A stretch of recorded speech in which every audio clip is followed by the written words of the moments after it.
Good day, weather technology students. In this video, we're going to talk about how we can take the downloaded archive data that we use to script to download from the Iowa State Archive to then plot it up using a notebook. And so in order to do that, we're going to go ahead and copy over a new notebook. And so we're going to go ahead again and navigate Developer Courses, WeatherTech, Notebooks. And the notebook we want is reading downloaded surface observations. And so I'm going to go ahead and again copy this path here, and I'm going to come back to my working directory and then cp / Control V to copy my path there so I can get it copied, and space dot to call it the same thing there. And so once I get this copied over, it'll take just a second for us to have it appear on the side. There it is, reading downloaded surface observations. And so to get this copied over, this is a very just simple basic script to illustrate how we can use the data we've downloaded for reading purposes. And this is currently set up to work with a data set that's available in the data directory. The data directory, if we go back to our main page here in Developer Courses, this data folder here is where it is set to work from the notebooks directory or from the WeatherTech directory. And so what we need to do is we're going to need to modify this for what we want to read. So first and foremost, don't forget to change your kernel to Valpo Spring 2021. Once that's ready to go, you can go ahead and import all of the modules in that first cell. And I'm going to modify this to work for the data that I downloaded, which is sitting right here in the same folder and called surface_data_2012-0312.csv. And so in order to use my read script here, or my read line here using pandas, first I can get rid of the .. /data/ because this file is going to be located in the directory I'm running from, right? And so this idea of this surface_data. And then I'm using the date variable to set up my year, month, date format as my file name has it. And so then I just need to update this date to be appropriate for March the 12th, 2012, which was the data I downloaded. And so a couple small things here. We're specifying the header line, which is 0, which is going to help set up our names and our keys. We're going to parse the valid dates to make them times that are more useful for doing that. And that there's a lot of M's in the file for missing data, and we're going to make those NaN values or not a number values. And then using the low memory equals false because we've got a lot of data set here. So go ahead and run that. It should run relatively quickly to read it all in. And then we've got all of our data located in that df variable. And so then what we can do is we can list all the different variables that we could potentially plot. And so that's listing the keys here. So list df.keys. And we see that we have a whole bunch of different variables. So we see natively here, the data file had temperature in Fahrenheit and dew point in Fahrenheit right in there.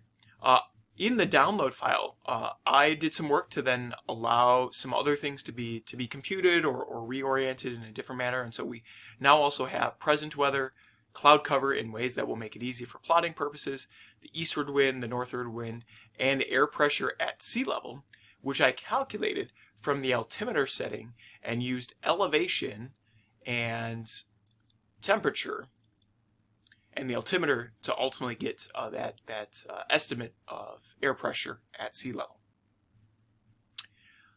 So then the other thing I did was in this particular notebook, I copy and pasted to start with the full surface station model information for plotting purposes. And so, for example, we have the MSLP formatter up here that's set to do that correctly.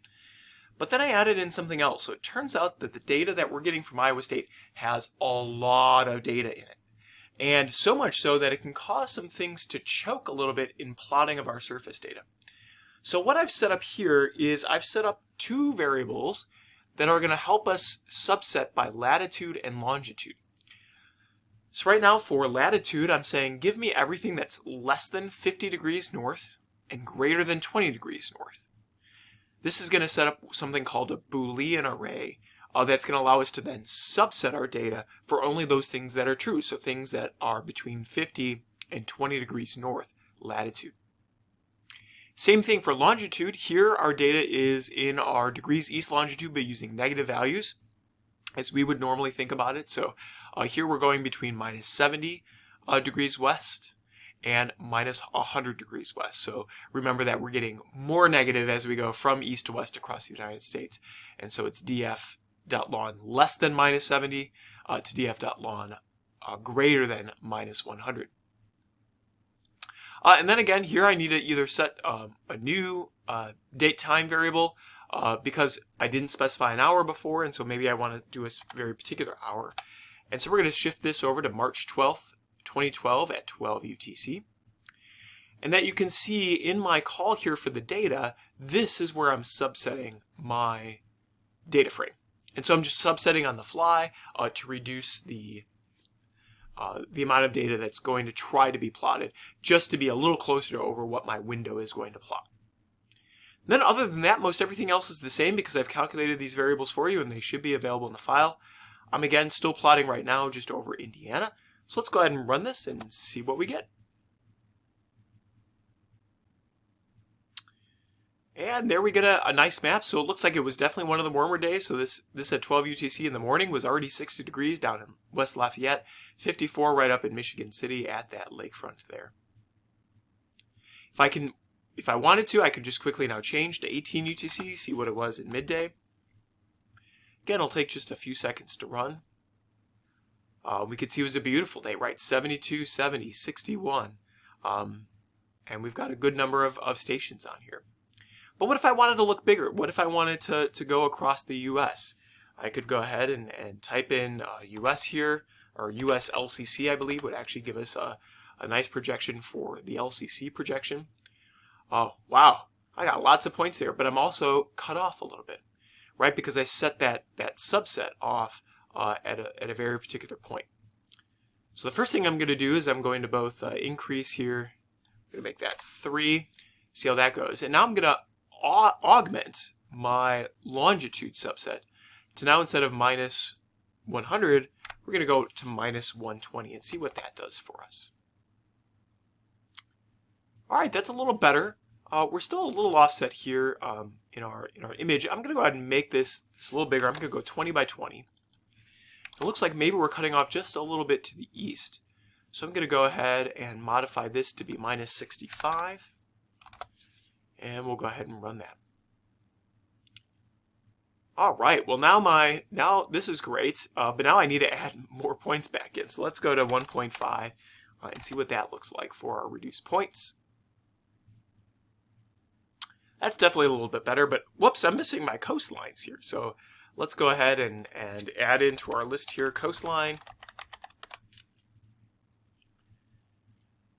And there we go. Oh, we're still cutting off a little bit here out east, so we need to go a little bit farther. Let's go minus 125, see what that does for us. Again, it's all about playing and iterating here to get to our desired plots. And there we go. Notice how, though, we've cut off some stuff in Canada with that 50 degrees north, so we could always bump that to, say, 60 and see what happens there. There we go. Now we're filling it out a little bit better. Probably missing just a little bit up here in Canada along the eastern and western edges because of our lawn bounds, but, you know, that's okay. We now just at least have a nice conus-wide map here for the United States. And so again, we've plotted this from our downloaded surface data. We modified this read statements because our data file that we downloaded is here locally. If we had a different date, we could just update the date. If we wanted a different time, update the time in our plot time here. We could also use a combination of date plus time delta to get to the same effect. And we also could change our subset based on what we need. If you get an error that for some reason reduce points is not able to function, the other thing you can try to do is reduce the time window to, say, be just a shorter amount of time, maybe like 8 minutes, which will again reduce the volume of points that are available for us to look at. So that's it for how we can plot based on surface data. We don't have a great title here. That'd be something we'd want to update. But again, this gets us part of the way there to a map that we'd want for our project. We want to add contours to that, and we'll talk about that in a different video. That's it for this one. Thanks for watching.